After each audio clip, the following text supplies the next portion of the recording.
My parents invited me to a grand family dinner with all our relatives. Then my father stood up and declared, "We've decided to cut you out of the inheritance. You never deserved it." Everyone laughed and nodded in agreement. I just smiled, took a sip, and left quietly. 2 days later, the entire family was in chaos. They thought they'd finally broken me, that they'd ripped away my inheritance and my dignity, right there in front of everyone. But what they didn't know, I wasn't just losing a family, I was igniting a fire, and their perfect world was about to go up in flames. Asterisk asterisk, my father's voice, sharp and laced with triumph, cut through the elegant chatter of the private dining room like a knife. "We've decided to cut you out of the inheritance. You've never deserved it." For a split second, I actually thought I hadn't heard him right. The crystal chandelier above seemed to freeze mid-sparkle. The soft classical music playing in the background faded into nothing, replaced by the ringing in my ears. Every face at that long, elegant table turned toward me. Smug satisfaction, barely concealed glee. I could feel the wine halfway to my mouth, frozen there, staring at the man who raised me. Around us, my entire extended family had gathered, aunts, uncles, cousins, even my grandmother. This wasn't just any restaurant, it was one of those places, the kind you need reservations months in advance, where waiters wear white gloves and the menu has no prices. They had spared no expense for this moment. "Did you hear me, Tara?" My father stood at the head of the table, his face flushed with wine and something darker, triumph, pure and undeniable. "You're out. Completely out." My mother sat beside him, dabbing at the corners of her mouth with a linen napkin, trying to hide a smile that still somehow shone through. My younger brother Kevin just lounged in his chair, that familiar smirk twisting my stomach into knots. My sister Paige wouldn't even look at me, but I could see her shoulders shaking with suppressed laughter. "That's what happens when you turn your back on family," my Aunt Carol chimed in, her voice dripping with the fakest sympathy I'd ever heard. "We all saw it coming." "Absolutely," Uncle Gerald added, raising his wine glass in a toast to family loyalty. The table erupted in agreement. Glasses clinked. People laughed. My cousin Bethany actually clapped. I set my fork down carefully, my hands steady despite the cold rage building in my chest. 29 years of memories flashed through my mind in seconds. Every birthday where Kevin got the bigger, better present. Every Christmas where Paige got the coveted gifts. Every family dinner where my accomplishments were brushed aside while my siblings were praised for the smallest, most mundane things. But this was different. This wasn't just an oversight, this was a deliberate public execution. My father had called me 3 days earlier. His voice warm, inviting, for the first time in months. "We're having a family dinner on Saturday. Very important. Everyone will be there. We'd really like you to come, Tara. It's been too long." I should have known better. I should have heard the trap in those saccharine words. But some stupid, hopeful part of me thought maybe, just maybe, they finally wanted to make things right. Instead, they wanted an audience for my humiliation. I looked around the table, taking in every face. My grandmother, who used to sneak me cookies when I was little, wouldn't meet my eyes.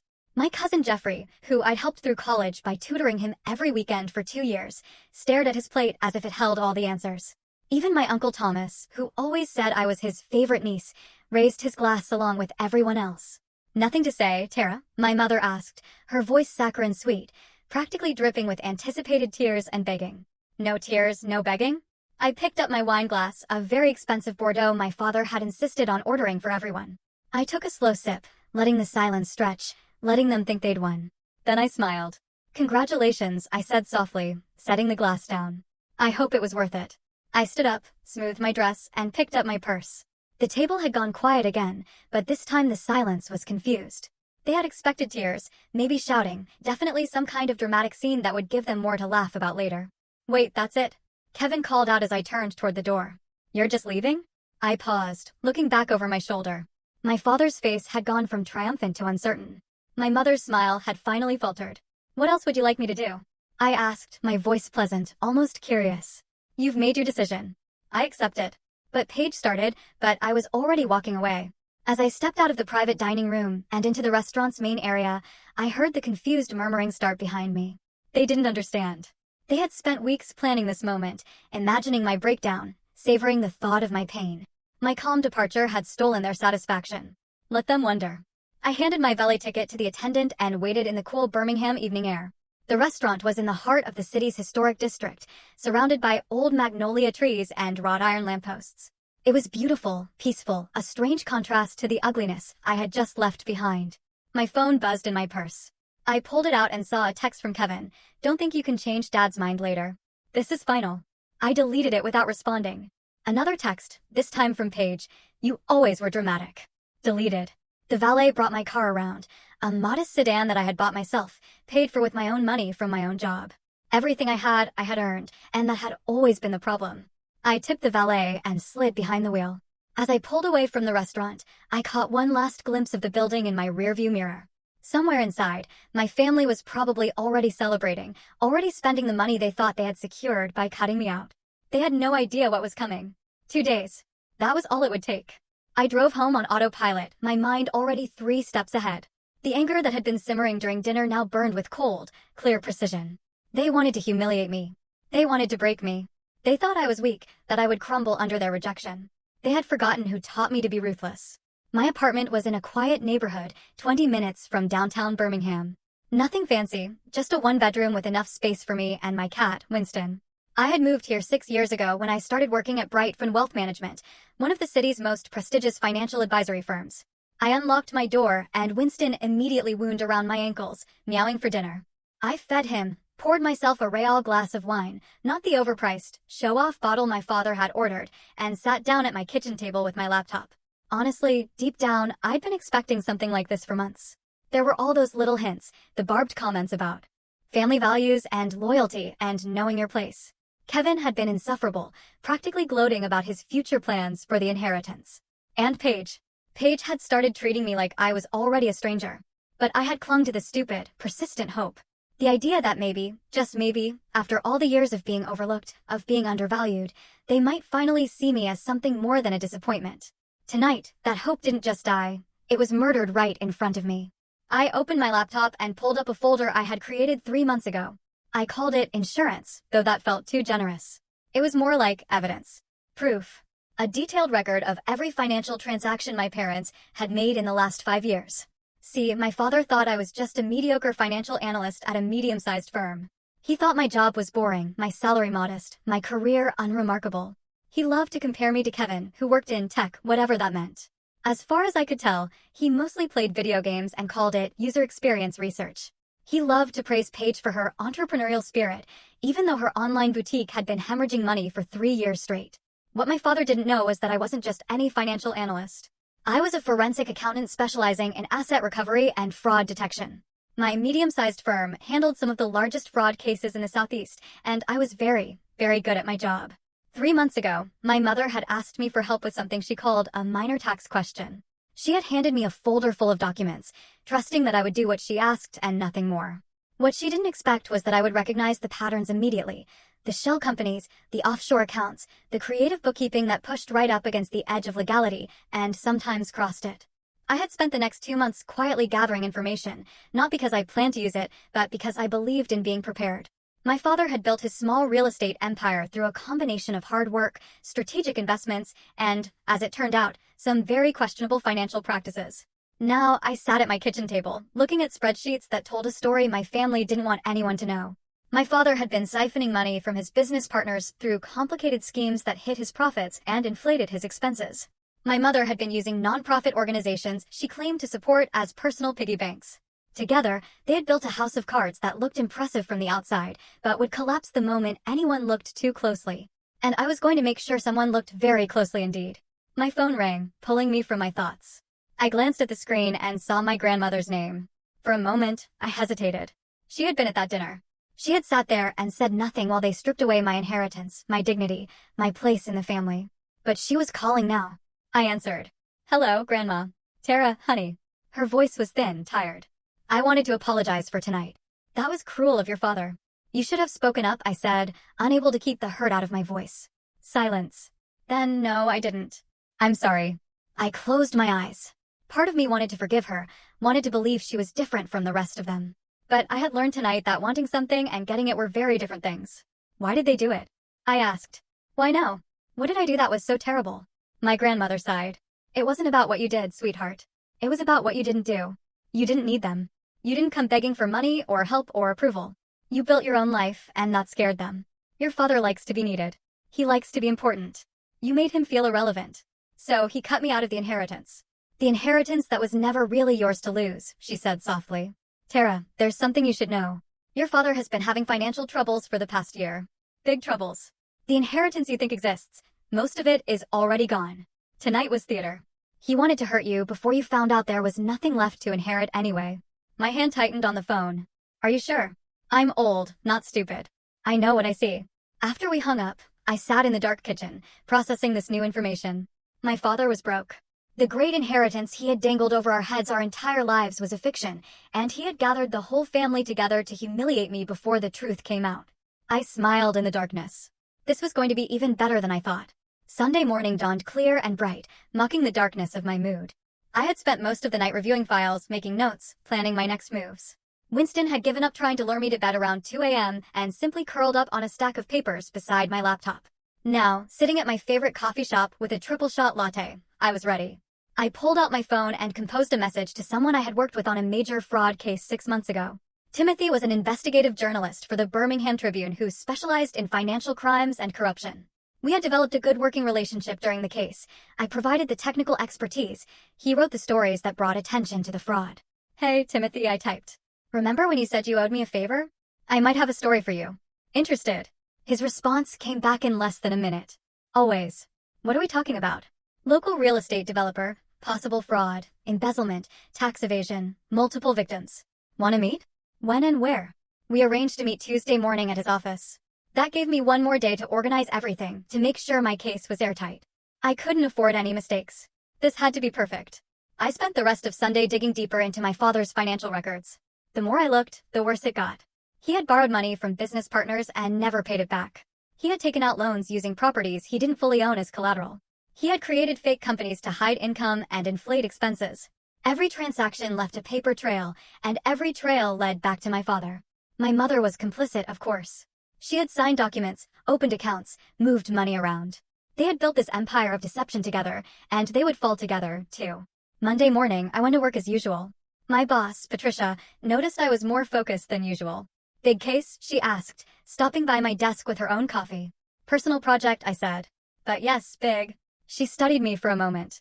Patricia was in her 50s, sharp as a tack, and could read people better than anyone I knew.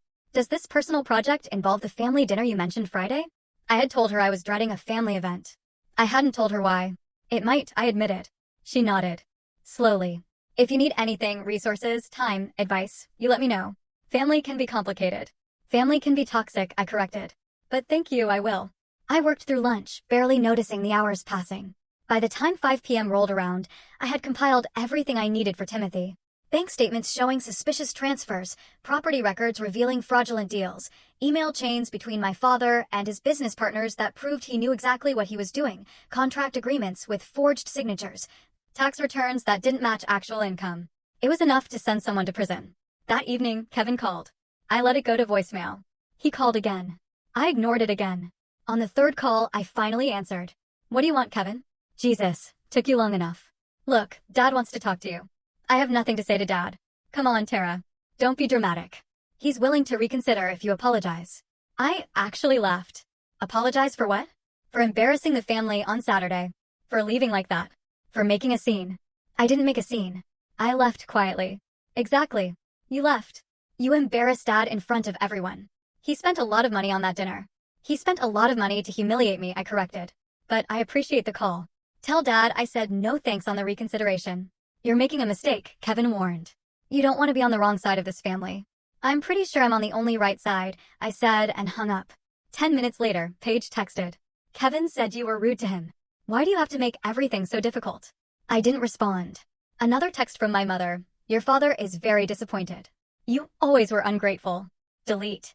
Uncle Gerald, your parents only wanted what's best for the family. I hope you'll reconsider your attitude. Delete. Aunt Carol, such a shame to see you throw away your family like this. Pride comes before a fall, Tara. I stared at that last message for a long moment. Pride comes before a fall. She had no idea how right she was, just wrong about who would be falling. Tuesday morning, I met Timothy at his office downtown. The Tribune's building was an old converted warehouse with exposed brick and industrial windows. His office was on the 3rd floor, a cluttered space filled with stacks of papers, coffee cups, and the faint smell of printer ink. You look tired, he observed as I sat down. Long weekend, I said, but worth it. I laid out everything I had brought, documents, spreadsheets, timelines, evidence. Timothy's eyes grew wider with each page I showed him. Holy hell, he breathed. This is massive. How long has this been going on? At least 5 years, probably longer. I only have access to the last 5 years of records. And the victims? Multiple business partners who lost money, nonprofit organizations that got donations they never received, investors who bought into projects that don't exist. The list goes on. Timothy leaned back in his chair, running his hands through his hair. This could take down more than just your father. This could expose an entire network of corruption in Birmingham's real estate sector.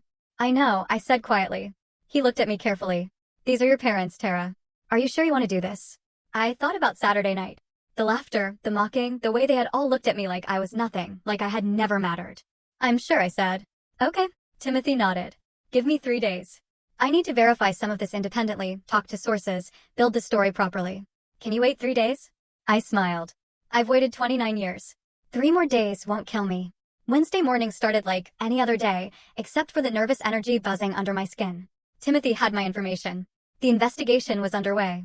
All I had to do was wait and act normal. Acting normal proved harder than I expected. At work, I kept checking my phone, expecting updates from Timothy.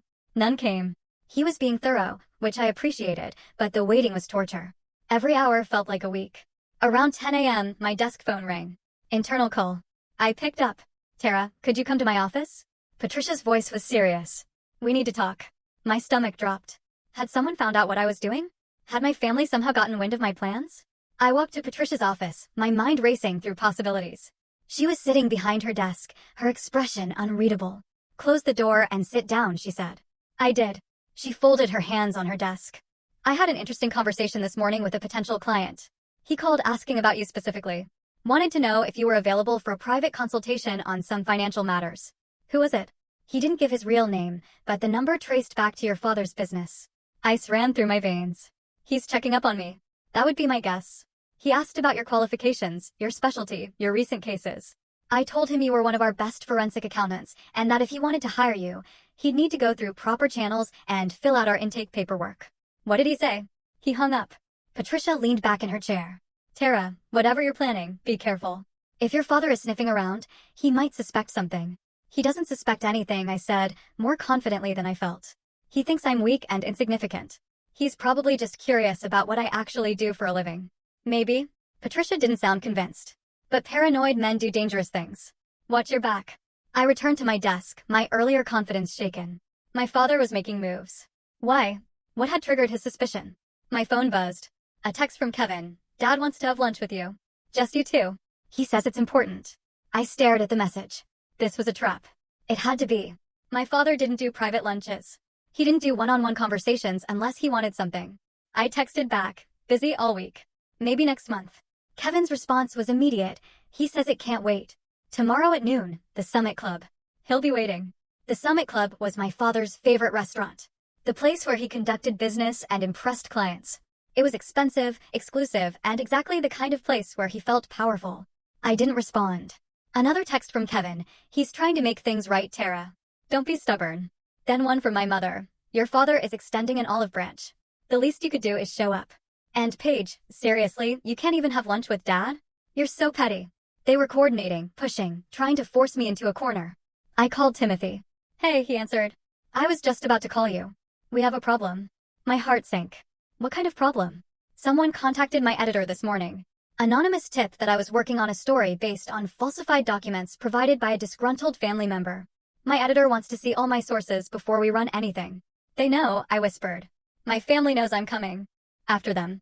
We don't know that for sure, Timothy said. Could be coincidence. My father called my office this morning pretending to be a client. Now he wants to meet me for lunch tomorrow, and you get an anonymous tip warning you off. That's not coincidence. Timothy was quiet for a moment. Okay, so, what do you want to do? We can still run the story, but it'll take longer to verify everything if my editor is being cautious. How much longer? Maybe a week, 2 at most. I don't have 2 weeks, I said. They're circling. Whatever they're planning it now.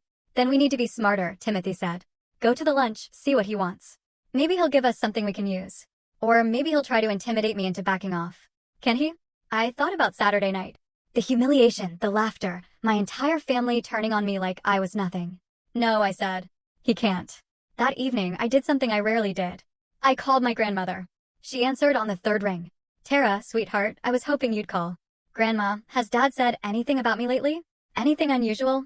She hesitated. He's been asking questions about your job, your finances. Whether you have any connections in the media. Why? He suspects something. Suspects what? I couldn't tell her the truth. Not yet. Just that I'm not as broken as he hoped I'd be. Tara, what are you doing? What I should have done years ago, I said, standing up for myself. Be careful, she warned. Your father doesn't like being challenged. He gets mean when he feels cornered. I know. I learned from the best. After we hung up, I sat in my apartment thinking. My father was making moves. He was suspicious, but he didn't know exactly what I was planning, or he would have done more than request a lunch meeting. He was fishing, trying to figure out what I knew. The smart thing would be to wait. Let Timothy finish his investigation. Build the case properly. Be patient. But patience had never been my strong suit. I texted Kevin back, fine. Noon tomorrow at the Summit Club. Tell Dad I'll be there. His response was triumphant. Good choice. He'll be pleased. I doubted that very much. That night I couldn't sleep. I kept running through scenarios in my head. What would my father say? What would he offer? Would he try to bribe me, threaten me, manipulate me into thinking I had imagined everything? Around 2 a.m., I got up and made tea. Winston followed me into the kitchen, meowing his disapproval at the late hour. I know, buddy, I told him. I'm being ridiculous. But I wasn't. I was being careful, thorough, strategic. I pulled out my laptop and reviewed everything one more time. The evidence was solid. The paper trail was clear. Even if my father suspected something, he couldn't erase what he'd already done. The transactions existed. The fraud was real. The victims were real. Tomorrow, I would sit across from my father and listen to whatever story he wanted to tell. I would smile and nod and let him think he was winning. And then I would watch his world burn. Thursday morning arrived too fast. I dressed carefully, professional, but not intimidating, confident, but not aggressive. I wanted my father to see me as the daughter he thought he knew, not the woman who was about to destroy him. The Summit Club was in downtown Birmingham on the top floor of one of the city's oldest buildings. I arrived exactly at noon and gave my name to the hostess. Mr. Anderson is already here, she said. Right this way. My father sat at a corner table with a view of the city. He stood as I approached, smiling like nothing had happened on Saturday night. Tara, sweetheart, thank you for coming. I sat down without hugging him. What do you want, Dad? His smile faltered slightly.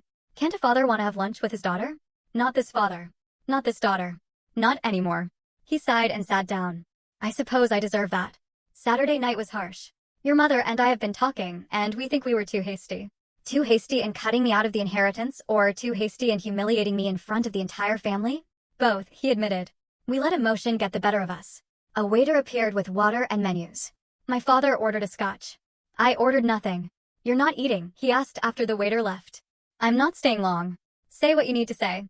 He studied me across the table, and I saw something flicker in his eyes, confusion, maybe concern. This wasn't going how he had planned. Tara, I want to make things right between us. The inheritance situation was a mistake. We're willing to reconsider. Willing to reconsider, I repeated. How generous. Don't be sarcastic. I'm trying to fix this. Why no? What changed between Saturday and today? He shifted in his seat. Your mother feels guilty. She thinks we were too harsh. Mom doesn't feel guilty about anything she does, I said. Try again. The waiter brought his scotch. My father took a long sip before answering. Fine. You want the truth? We're concerned about you. After Saturday, we expected you to call, to fight back, to do something. Instead, you just disappeared. That's not like you. You don't know what's like me. You never bothered to find out. That's not fair. Saturday night wasn't fair, I countered. Spending 29 years watching you worship Kevin and Paige while treating me like an inconvenience wasn't fair. So, forgive me if I don't care about your definition of fairness. My father's jaw tightened. There was the temper I remembered from childhood. Watch your tone. I'm still your father. Biologically, yes. In every way that matters? Debatable. He set his glass down hard enough that nearby diners glanced over. I don't know what's gotten into you, but this attitude needs to stop. I'm offering you a chance to come back into the family, to restore your inheritance. Don't throw that away because of pride. It's not about pride, I said calmly. It's about self-respect. Something I should have developed years ago. Tara, why did you call my office yesterday? The question caught him off guard. What? You called Bright from Wealth Management yesterday morning, pretended to be a potential client, asked questions about me. Why? He recovered quickly. I wanted to understand what you do. Your mother and I realized we don't know much about your career. Liar. The word hung between us like a grenade. Excuse me. His voice went dangerously quiet. You're lying. You didn't call because you care about my career. You called because you're worried about something. What is it, Dad? What are you afraid I know? His face went carefully blank. I don't know what you're talking about. Yes, you do. We stared at each other across the table. This was the moment I could back down, pretend I was imagining things, accept his fake olive branch, or I could push forward and show him I wasn't the weak daughter he thought I was. How's business, Dad? The real estate market must be challenging these days. I heard you've been having some financial difficulties. Cash flow problems, partner disputes, that kind of thing. His eyes narrowed. Who told you that? Nobody told me. I figured it out. There's nothing to figure out. My business is solid. Is it? Because from what I've seen, your business is built on fraud, embezzlement, and tax evasion. But hey, what do I know? I'm just the disappointing daughter with a boring job. The color drained from his face. What did you just say? You heard me, Dad. I don't know what kind of game you think you're playing. His voice was low and threatening. No game, just facts. You've been stealing from your partners for years, using fake companies to hide income, taking money from nonprofits. I have documentation of everything. He leaned forward, his voice a guttural whisper. You don't know what you're talking about. And if you spread rumors like that, I'll sue you for defamation so fast your head will spin. It's not defamation if it's true. And it's not rumors if I have bank statements, tax returns, and email chains proving everything. For the first time, I saw fear in my father's eyes. Real, genuine fear. You're bluffing. Am I? Want to take that chance? He grabbed his scotch and downed the rest of it in one gulp. What do you want? Money? Fine. I'll write you a check right now. Name your price. I don't want your money. Then what? I want you to face consequences for what you've done to me, to your partners, to everyone you've ever used and thrown away. You ungrateful little, he caught himself, glancing around at the other diners. When he spoke again, his voice was controlled, but I could hear the rage underneath. I gave you everything. A roof over your head, food on the table, and education. This is how you repay me. You gave me the bare minimum while giving Kevin and Paige the world. And now you want gratitude? If you do this, if you try to destroy me, you'll regret it. I promise you that. Is that a threat? It's a warning. You think you're clever, but you have no idea what you're up against. I have lawyers, connections, friends in very high places. You're a junior analyst at a mid-level firm. You can't win this fight. I stood up, slinging my purse over my shoulder. We'll see about that. Tara, sit down. We're not finished. Yes, we are. I walked away, my heart pounding so hard I thought it might burst out of my chest. Behind me, I heard my father calling my name, then swearing quietly. Good. Let him be scared. Let him wonder what I was planning. I made it to my car before my hands started shaking. I gripped the steering wheel, taking deep breaths, trying to calm down. That had been more intense than I expected. My father was scared, which meant he would fight back. This was about to get ugly. My phone rang. Timothy. Tell me you have good news, I said. Mixed news. My editor approved the story, but he wants to hold it until we have comments from all parties involved. That means we need to contact your father for his side of the story before we publish. When? Tomorrow morning. I'll email him a list of questions and give him 48 hours to respond. He's not going to respond. He's going to lawyer up and try to kill the story. Probably, but ethically, I have to give him the chance. I closed my eyes. Okay, do it. And Timothy, be ready. When this breaks, it's going to get messy. I know. Are you ready? I thought about the lunch I just had. The look on my father's face when I confronted him. The way he had tried to threaten me, bribe me, intimidate me. Yeah, I said. I'm ready. That afternoon, everything changed. I was back at my desk, trying to focus on work, when Patricia appeared beside me again. Conference room now. Bring your phone. Something in her voice made me move fast. I followed her to the conference room where 3 other senior partners were already waiting. Sit down, Tara, Patricia said. I sat. We received a call this afternoon from a law firm representing someone named Howard Anderson. They're threatening to sue our firm for defamation, harassment, and corporate espionage. They claim you've been stealing confidential information and spreading false allegations about their client. My father had made his first move. The conference room felt smaller suddenly, the air thick with tension. 4 senior partners stared at me, waiting for an explanation. Who is Howard Anderson? Asked Gerald, one of the founding partners.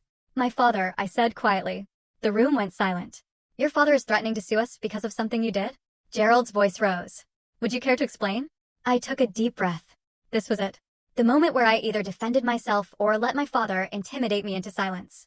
3 months ago, my mother asked me for help with what she called a tax question. She gave me documents from my father's business. When I reviewed them, I noticed patterns consistent with financial fraud. I documented what I found. And then what? Patricia asked. I gave the information to an investigative journalist. He's been verifying it independently. Tomorrow he's going to contact my father for comment before publishing a story. Gerald looked like he might have a stroke. You used company resources to investigate your own father? No, I used my personal time and my own computer. The only company resource I used was my professional expertise, which I'm entitled to apply to any situation. That's a technicality. Another partner, Susan, interjected. You're employed by this firm. Any work you do reflects on us. The work I did uncovered legitimate fraud that victimizes multiple people and organizations. Isn't that exactly what we do here? Not when it involves our employees' family members. Gerald slammed his hand on the table. Do you have any idea what kind of liability you've exposed us to? Patricia held up a hand. Let's all calm down. Tara, did you steal any documents? No. Everything I have was either given to me directly by my mother or is publicly available information. Did you misrepresent yourself or the firm in any way during this investigation? No. Did you use company time, equipment, or resources? No. Patricia looked at Gerald. Then technically, she hasn't violated any policies. That doesn't matter. Gerald stood up, pacing. Her father's lawyers are going to drag us through court regardless. This is a disaster. My phone buzzed. A text from Kevin. Dad's lawyer is going after your job. Hope you're happy. Another from Paige. You're destroying the family. I hope it was worth it. Then my mother. How could you do this to us after everything we've given you? I turned my phone face down on the table. There's something you all should know, I said. My father doesn't have a case. He's bluffing. This is intimidation, pure and simple. He's hoping that by threatening the firm, you'll force me to back down. And will you? Susan asked. Back down. I met her eyes. No. Then you're suspended, Gerald announced. Effective immediately. Until this situation is resolved, you're not to come into the office or have any contact with clients. You can't suspend me for something I did on my personal time. We can, and we are, for the protection of the firm. I looked at Patricia. She gave me the slightest shake of her head. Don't fight this right now, I stood up. Fine. I'll be at home if you need me. I walked out of the conference room with my head high, but inside I was shaking. My father had moved faster than I expected. He was going after my job, my reputation, my credibility. He wanted to destroy me before I could destroy him. But he had made a mistake. By showing his hand this early, by threatening my firm, he had proven that he was scared. And scared people make mistakes. I drove home in a daze. This was escalating faster than I had planned. The story wasn't even published yet, and already my father was launching attacks. What would he do when the article actually came out? My phone rang. Timothy. I heard about your firm, he said. I'm sorry. How did you? Your father's lawyer called my editor, too. Threatened us with a lawsuit if we publish anything. Claimed you're a disgruntled daughter spreading malicious lies. Are you backing off? Hell no. But my editor wants to move up the timeline. We're publishing tomorrow morning instead of next week. We're not giving your father time to bury the story. Tomorrow. The article would be public tomorrow. Okay, I said, do it. Tara, are you sure? Once this is out there, there's no taking it back. I thought about Saturday night, the humiliation, the laughter, my father's smug face as he announced I was cut out of the inheritance. Then I thought about today's lunch, the threats, the intimidation, the way he had tried to destroy my career. I'm sure. All right. The article goes live at 6 a.m. I'll send you a link when it's up. After we hung up, I sat in my car in my apartment parking lot. Tomorrow morning, my father's world would start to crumble. By noon, everyone in Birmingham would know what he had done. By evening, his business partners would be calling their lawyers, and I would be the one who made it happen. My phone buzzed again. Another text from Kevin. Whatever you think you know, you're wrong. Dad's a good man. I stared at that message for a long time. Kevin honestly believed it. They all did. They had bought my father's carefully constructed image of the successful businessman, the devoted family man, the pillar of the community. They had no idea who he really was. I went inside and fed Winston, poured a glass of wine, and tried to eat something. I couldn't. My stomach was in knots. I kept checking my phone, watching the minutes tick by. 20 hours until the article published. 20 hours until everything changed. Around 8 p.m., my grandmother called. Tara, what's happening? Your father called me tonight. Very upset. He says you've been spreading lies about him. They're not lies, Grandma. What do you mean? I told her everything. The fraud, the embezzlement, the fake companies, the stolen money. I told her about the article coming out tomorrow morning. When I finished, she was quiet for a long time. Tara, sweetheart, you need to understand something. Your father comes from a family that values loyalty above everything. What you're doing, exposing him publicly, that's the worst kind of betrayal in his eyes. He betrayed me first. He's been betraying people for years. I know. And he deserves to face consequences, but you need to be prepared for what comes next. Your father won't go down quietly. He'll fight back with everything he has. I know. And the rest of the family will take his side. They always do. I know that too. Then you also know that after tomorrow, you'll be completely alone. No family, no support. Are you prepared for that? I looked around my small apartment. Winston was curled up on the couch, purring softly. My laptop sat on the kitchen table, full of evidence that would bring down my father's empire. My phone was silent now, but tomorrow it would explode with messages. Some supportive, most accusatory. Yes, I said. I'm prepared, because the truth was I had been alone for a long time. Saturday night just made it official. Then I'll pray for you, Grandma said softly. And Tara, for what it's worth, I'm proud of you. What you're doing takes courage. Thank you, Grandma. After we hung up, I sat in the darkness of my apartment, waiting for morning, waiting for the article, waiting for everything to fall apart. I didn't sleep that night. Just watched the hours pass. My laptop open, refreshing Timothy's website every few minutes, even though I knew the article wouldn't post until 6 a.m. At 5:45, I made coffee. At 5:50, I opened my email. At 5:55, I started refreshing the Tribune's website every 30 seconds. At exactly 6 a.m., Timothy's article went live. The headline read, "Local real estate developer Howard Anderson accused of fraud, embezzlement, and tax evasion." I clicked the link and started reading. Timothy had done his job well. Every allegation was carefully documented. Every claim backed by evidence. He had interviewed several of my father's former business partners who confirmed the fraud. He had obtained independent verification of the fake companies and hidden accounts. It was perfect. Damning. Undeniable. My phone started ringing immediately. I turned it off. This was it, the point of no return. By 7 a.m., my phone had accumulated 43 missed calls and over 100 text messages. I turned it back on just long enough to see who was trying to reach me. Kevin, 17 calls, 12 texts, all variations of "how could you" and "you've destroyed everything." Paige, 9 calls, 23 texts. Increasingly hysterical. The last one read, "Dad's crying. Are you happy now?" My mother, 8 calls, no texts. She preferred to deliver her venom verbally. Various aunts, uncles, and cousins. Too many to count. All saying roughly the same thing. I was a traitor, a liar, a disgrace to the family name. Only one message stood out. From my grandmother. The truth always comes out eventually. Stay strong. I made myself breakfast, eggs and toast that I barely tasted, and opened my laptop. The Tribune's website had exploded. Timothy's article had been shared thousands of times. The comment section was a war zone, split between people defending my father and people demanding his arrest. Local news channels had picked up the story. I watched one broadcast on my laptop, seeing my father's business headquarters surrounded by reporters. The anchor spoke in serious tones about allegations of fraud and the ongoing investigation. My doorbell rang. I looked through the peephole and saw Kevin standing outside, his face red with rage. Paige stood beside him, arms crossed. I didn't open the door. Kevin pounded on it. "Tara, open up. We know you're in there. Go away." I called through the door. "Not until you explain yourself." Paige yelled. "How could you do this to Dad? To all of us? Everything in that article is true. You know it is. It doesn't matter if it's true." Kevin shouted. "You don't air your family's dirty laundry in public. You don't destroy your own father. He destroyed himself. I just documented it." More pounding. "Open this door right now, Tara, or I swear." "Or what?" I yelled back. "You'll cut me out of the inheritance?" "Too late. You'll humiliate me in front of the family?" "Already done. Face it, Kevin. You have no power over me anymore." The pounding stopped. I heard low, furious voices conferring. Then Paige spoke, her voice dripping with false sweetness. "Tara, please, let's talk about this like adults. Dad wants to work this out. He's willing to forgive you if you'll just publicly retract everything." I almost laughed. "Tell Dad that's not happening. You're making a huge mistake," Kevin warned. "Dad's lawyer is already preparing a defamation suit. You're going to lose everything. Your job, your reputation, your credibility. Is revenge really worth that?" "This isn't revenge. It's justice. Call it whatever you want. You're still going to regret this."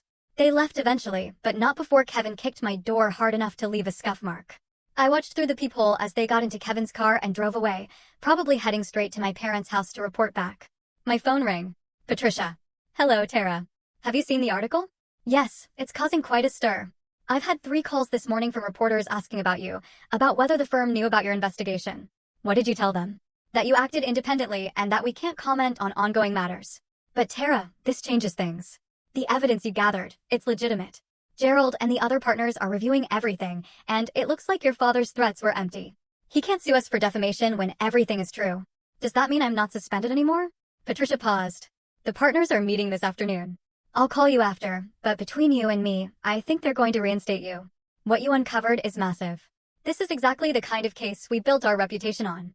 After we hung up, I let myself feel a small moment of relief. My job was safe. My career would survive. But the real battle was just beginning. At 10 a.m., my phone rang with a number I didn't recognize. Against my better judgment, I answered.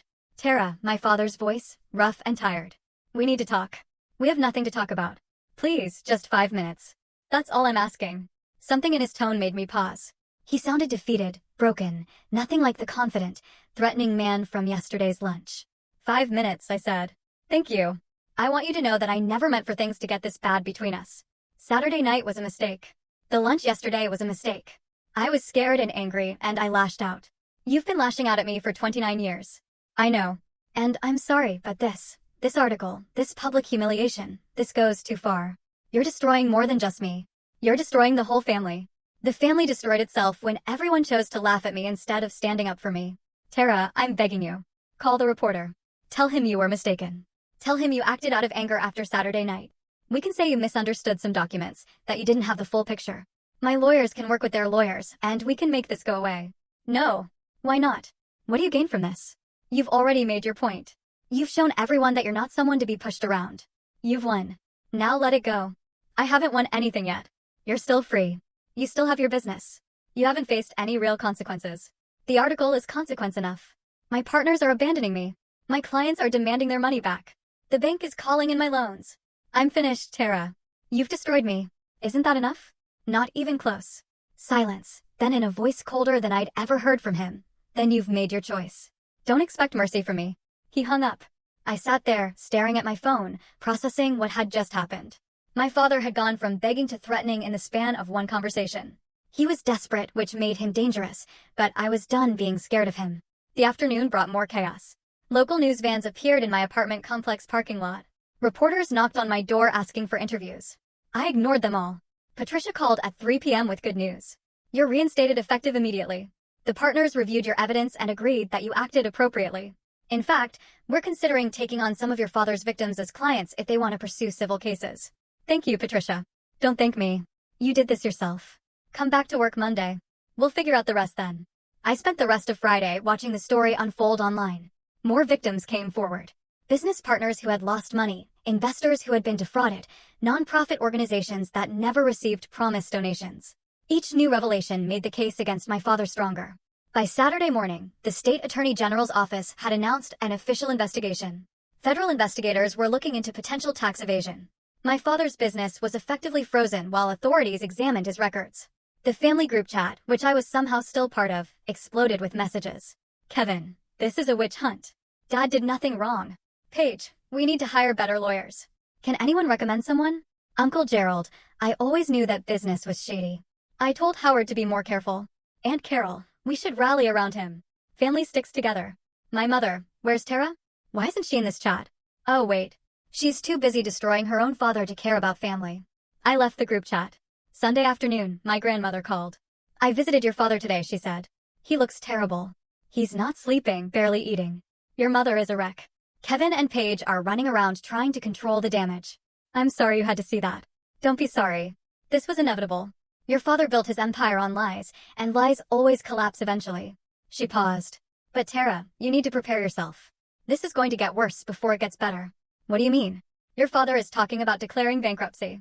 He's trying to move assets around, hide money. He's desperate. And desperate men do desperate things. Like what? Like trying to pin this on someone else. Like trying to make you look like the villain. He's already telling people you've fabricated evidence, that you're mentally unstable, that you've always been jealous of him. He's building a narrative where he's the victim and you're the villain. Let him. The evidence speaks for itself. I know. I just wanted you to be ready. Monday morning, I returned to work. My colleagues greeted me with a mixture of curiosity and respect. Some congratulated me on the investigation.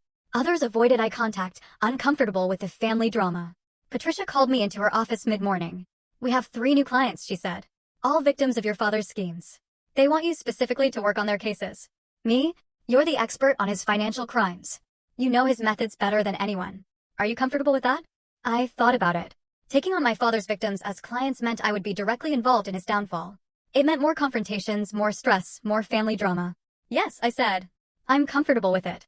The first client was a man named Thomas, who had invested $200,000 in one of my father's fake real estate developments. The second was a woman named Jennifer, whose nonprofit had lost $50,000 in promised donations that never materialized. The third was a couple, Robert and Claire, who had been business partners with my father for 10 years before discovering he had been siphoning money from their joint ventures. I met with each of them, documented their cases, and began building lawsuits. Each conversation revealed more layers of my father's deception. Each story showed another life he had damaged in his pursuit of wealth and status.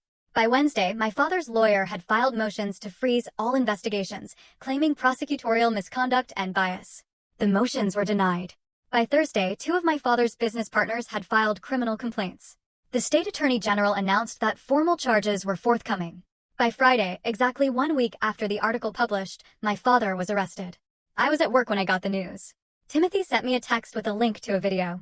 I clicked it and saw my father in handcuffs being led out of his office by federal agents. Reporters swarmed around him, shouting questions. His lawyer tried to shield him from cameras. My father looked directly at one camera, his face twisted with rage and humiliation. I felt nothing.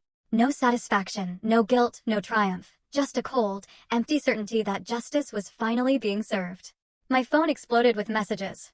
Kevin, I hope you're proud of yourself. Paige, you did this. This is your fault.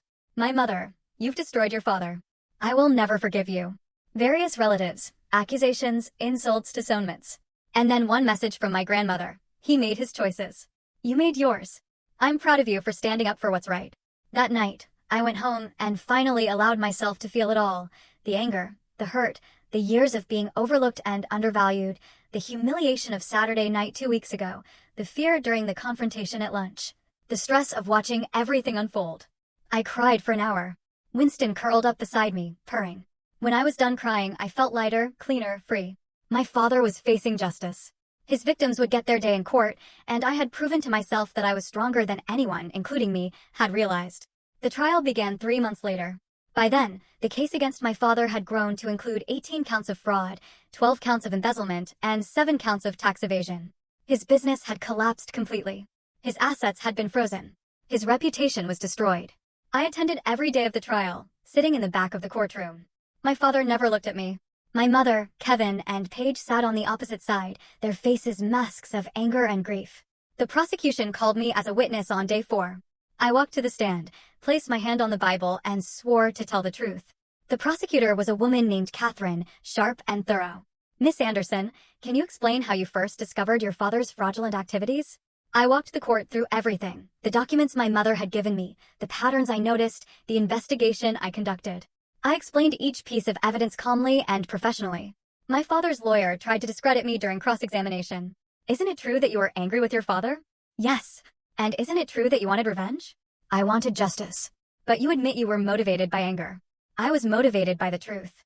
My anger was justified, but it didn't change the facts. The fraud happened whether I was angry about it or not. The lawyer tried different angles, but I had prepared for this. Every question, every attempt to paint me as a vengeful daughter, I deflected with facts and evidence. When I stepped down from the stand, I felt my father's eyes on me for the first time. I looked directly at him. He looked old, suddenly diminished. All the power and confidence that had defined him was gone. The trial lasted 6 weeks. The jury deliberated for 2 days. Guilty on all counts. I was at work when the verdict came in. Patricia called me into her office, and we watched the news conference together. The prosecutors stood outside the courthouse, flanked by several of my father's victims, announcing the conviction. Justice has been served today, Catherine said. Howard Anderson used his position and reputation to defraud dozens of people over many years. Thanks to the courage of whistleblowers and victims who came forward, he will now face the consequences of his actions. Sentencing was scheduled for 3 weeks later. In the meantime, my life continued to shift. My clients, the victims I had helped, expressed their gratitude. Some sent flowers, others wrote letters. One couple invited me to dinner and spent the evening thanking me for giving them a chance at justice. My firm promoted me to senior forensic accountant with a significant raise and expanded responsibilities. Patricia told me I had a bright future ahead of me. You did something extraordinary, she said. Not many people have the courage to stand up to family, especially when that family has power and resources. You should be proud. I was proud, but I was also exhausted. The sentencing hearing was held on a Tuesday morning in November. The courtroom was packed. My father's victims filled the gallery, along with reporters and curious onlookers. The judge, a stern woman in her 60s, listened as victim after victim stood and described how my father's crimes had impacted their lives.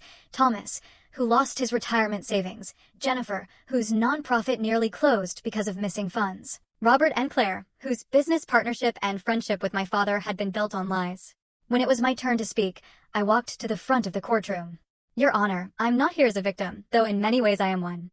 I'm here as someone who once looked up to the man sitting at that table. Someone who wanted nothing more than his approval and love. For years, I tried to earn it by being perfect, by achieving success, by making him proud. It never worked. And when I finally stood up for myself, when I refused to be silent about his crimes, he tried to destroy me. I looked at my father.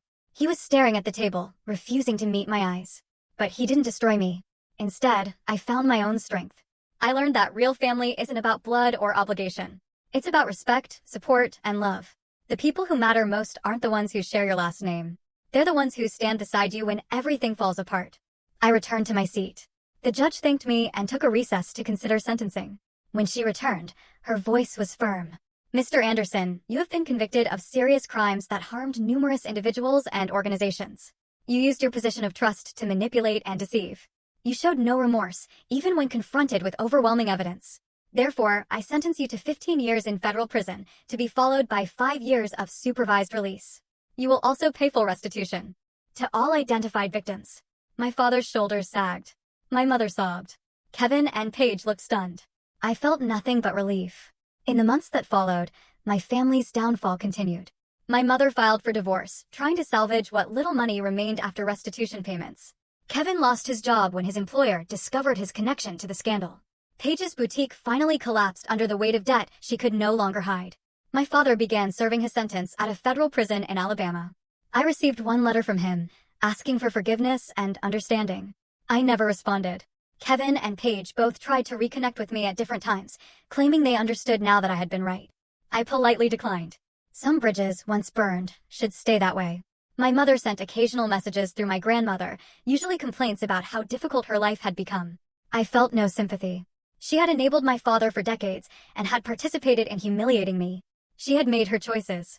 Only my grandmother remained a constant presence in my life. We met for lunch once a month, and she never mentioned my father unless I asked. You did what needed to be done, she told me more than once. The rest of them will have to learn to live with the consequences of their own choices. I sat in my new apartment, a bigger place in a better neighborhood that I could finally afford with my promotion, watching the sunset through floor-to-ceiling windows. Winston lounged on the couch beside me, purring contentedly. My phone buzzed with a message from Timothy, anniversary dinner next week. 1 year since the article that changed everything. I smiled and typed back, I'll be there. 1 year. It felt like a lifetime and a moment all at once. I had lost a family, but gained something more valuable, self-respect, independence, and the knowledge that I could survive anything. Standing up for what was right had cost me more than I could have imagined that night at the family dinner. But it had also given me something priceless, the freedom to build a life on my own terms, surrounded by people who actually valued me. As I looked out at the Birmingham skyline, I thought about that moment, 2 weeks after the article published, when my father was led away in handcuffs.